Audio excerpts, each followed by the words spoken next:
The All Progressives Congress and the People's Democratic Party in Kwara State are trying to convince voters why their respective candidates are the right ones. At a press conference in Ilori, leaders in Kwara North are supporting the ambition of the PDP candidate, Pt.1, to give priority to Kwara North in the principle of rotation. It is a known fact that the APC's candidate for the election, Alhaji Abdulrahman Abdulrazak, will stop at nothing to spend the maximum 8 years in office if elected as state governor. It is on this premise that we call on all Kwara Northerners to support and vote for Atua, who had graciously agreed to spend a single term for 4 years. Members of the All Progressives Congress paid a visit to the elders of the party in Kwara State, not only to commemorate their victory at the presidential and National Assembly elections, but also to urge the people to vote for the APC in the governorship elections. I want Kwarans to troop out, just like they did in the last election, to vote for Abdulrahman Abdulrazak to make sure he becomes the governor of Kwara State, because we believe in him and all our candidates for the House of Assembly. As the political parties continue to highlight the importance of the March 9th governorship elections, voters across the country are being urged to make an informed choice of their preferred candidates for the elections.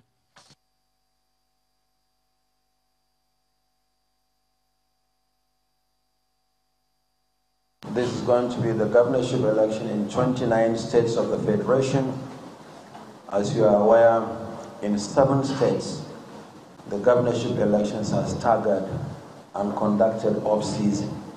We have since concluded these elections. So there will be governorship elections in 29 states, and in all the states of the Federation, there will be state assembly elections. And in the Federal Capital Territory, where the area council elections coincide with the general elections, we are also conducting elections into 68 constituencies, made up of 6 area council chairmen and 62 councillors. So we thought that since the resident electoral commissioners were here with the state collation officers for the presidential election, it is important for us to meet and review the experiences of the last election with a view to strengthening our processes towards the successful conduct of the state elections on Saturday, March the 9th. We have gone very far with all the arrangements for the elections. Elections will hold on March the 9th for the election of governors of states as well as members of their state assemblies. So in short, the purpose of this meeting is in keeping with the tradition of the Commission. Once you conduct the national elections, you take stock and review so that processes and procedures are strengthened, learning from the experience of previous elections before we go into the state elections.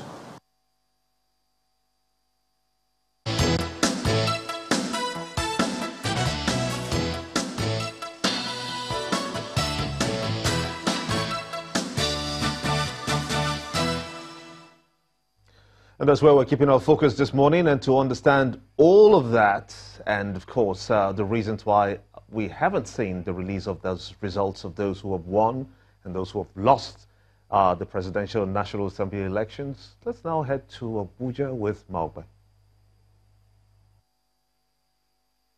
Yes, the presidential elections have come and gone, but then we still have the governorship elections coming up ahead. And we're seeing headlines like this: state governors, assembly candidates move to dump smart card readers. It's something that we should definitely question INEC on. And we do have INEC here in our studios this morning, represented by Mr. Festus Okoye, who is a National Commissioner on Voter Education. You're welcome to Sunrise Daily. Thank you. Good morning.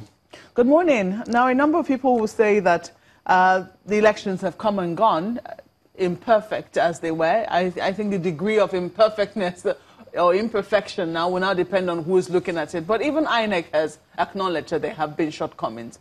The INEC chairman did hold a meeting with the national commissioners and resident electoral commissioners, charging them to, brief people, the stakeholders in the estates, regularly.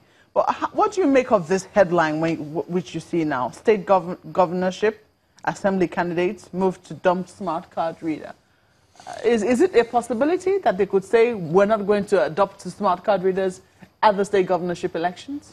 Well, during the presidential and national assembly elections, we noticed that in some of the constituencies and some of the polling units, some presiding officers were more or less harassed, intimidated, and forced not to use the smart card reader. If you look at our regulations and our guidelines, backed up by the Electoral Act, the use of the card reader for any election is mandatory.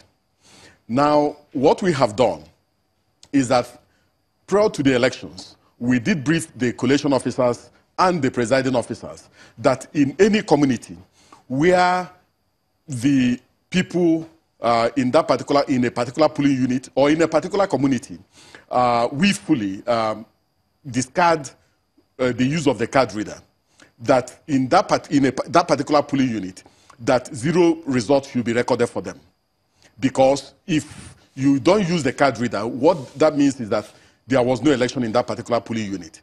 So we noticed that in some of the areas, in some of the polling units, some of the collation officers did not get the brief in relation to what they should do if a particular community prevents them from using the smart card reader, or if they have been intimidated in a particular polling unit from using the smart card reader. What they ought to do is to enter 0 vote for that particular polling unit. The implication is that voting had taken place in that particular polling unit and it recorded 0 votes. So we have instructed all the resident electoral commissioners, we've instructed all the collation officers that will collate the results, both at the registration area, at the local governments, and at the state level, to strictly enforce this particular provision of the regulations and guidelines of the commission in relation to the use of the sense smart card I get reader. there is that it was not strictly enforced during the presidential election. Some of the collation officers and some of the presiding officers really did not get what we meant by inputting 0 vote in any polling unit where the smart card reader was bypassed. So in some of the states, in some of the constituencies, and in some of the polling units, it was not strictly enforced. Some of them just got, some of the presiding officers were intimidated, some of them were coerced, some of them were forced to throw away the smart card reader. And in some places, what they did was to cancel the votes from that particular polling unit and then forced the commission to go back and reconduct the polls in those areas, which is not supposed to be the case. In the governorship and state assembly elections, any polling unit where the smart card reader is dumped, or where the voters in a particular polling unit force the presiding officers not to use the smart card reader, or where there is willful disobedience to the use of the smart card reader from a community, that particular community will score 0 votes in this particular election. So we are going to enforce the use of the smart card reader strictly. The smart card reader is a quality control mechanism. It has given our electoral process some level of credibility. So dumping the smart card reader and using manual accreditation is more or less making a 360 degrees about turn in relation to our electoral process. But you can understand why some candidates will be feeling hard done by, because if it was not strictly enforced in terms of the collation of results, and those results declared by those collation officers were accepted by INEC, some people will say, why should we then have gone through the headache of, using the smart card reader? Meanwhile, some people would have obviously cheated by not using the smart card reader. Well, I completely acknowledge this particular fact. But you must also realize that the conduct of election is a multi-stakeholder venture. For the presidential and national assembly elections, theoretically, we are supposed to have 73 party agents at the polling unit. We are supposed to have just 4 ad hoc staff of the Independent National Electoral Commission at the polling unit, and some, let us presume, 4 security officers at the polling unit. The implication is that if the smart card reader was bypassed, if the smart card reader was dumped or not used at any polling unit, it means that it was on the connivance of the agents of these 73 political parties that were supposed to field candidates during the election. And sometimes the communities themselves try to bypass the smart card reader, try to dump the smart card reader. One thing I want to acknowledge is that there were challenges with the smart card reader in some polling units in terms of its functionality.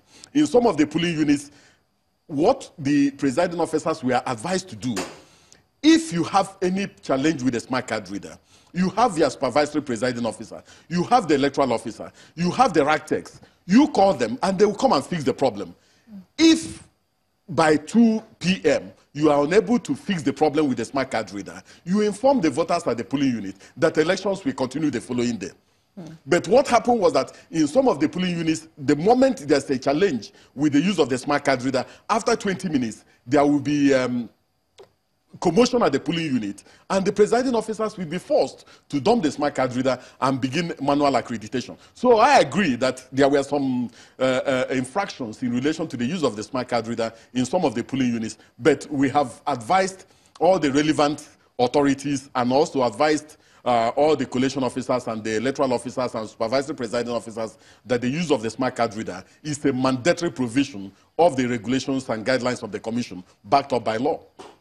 Well, we don't know how that is going to proceed, because you have said that they did not get the memo. They did not quite understand what they were supposed to have done. Is that what you said? Meanwhile, INEC tells us that these people were trained and retrained. In fact, when INEC postponed elections, one of the days was also set aside to retrain the people who were going to be handling these devices. Yes. And still, they did not understand that if, they were forced not to use the smart card reader, they ought to have declared zero. Will you say that your trainings have been effective? No, our trainings have been effective. This dumping of the smart card reader in some polling units is not really widespread. It happened in some of the polling units in some of the states of the Federation. It's not as if it was a widespread... No. Have you been able to set them aside? Have you been able to, flag those areas where it happened to ensure it doesn't happen again? Well, we have flagged some of them. And then during that, all the resident electoral commissioners, all the supervisors, all the collation officers must bring their report to the commission. What we did in the meeting we had with resident electoral commissioners is to understand why some of these things happen in some of these states and why the regulations in relation to what should happen where there's willful obstruction to the use of the smart card reader had to happen. And we found out that in some of the places, rather than enter zero for them, the collation officers simply cancelled the results from some of those polling units, which is not supposed to be the case, because election had taken place in those polling units and they ought to get 0 votes. Okay, so yes. Would you say that the results that were declared in the places where the elections were cancelled or 0 votes was allocated or even the places where the smart card reader was not used, however, yes, results were declared, do you think it had any effect on the final results that eventually came out? How significant was it? Well, I want to acknowledge that it had an effect, but it was not significant enough to affect the credibility of the elections. What is the percentage of the effect you're looking at? Well, 2%. 2%? Yes. Okay. Now let's look at this. Some people are also complaining about 6 days after INEC get to publish presidential National Assembly results. They can't find the results on INEC's website.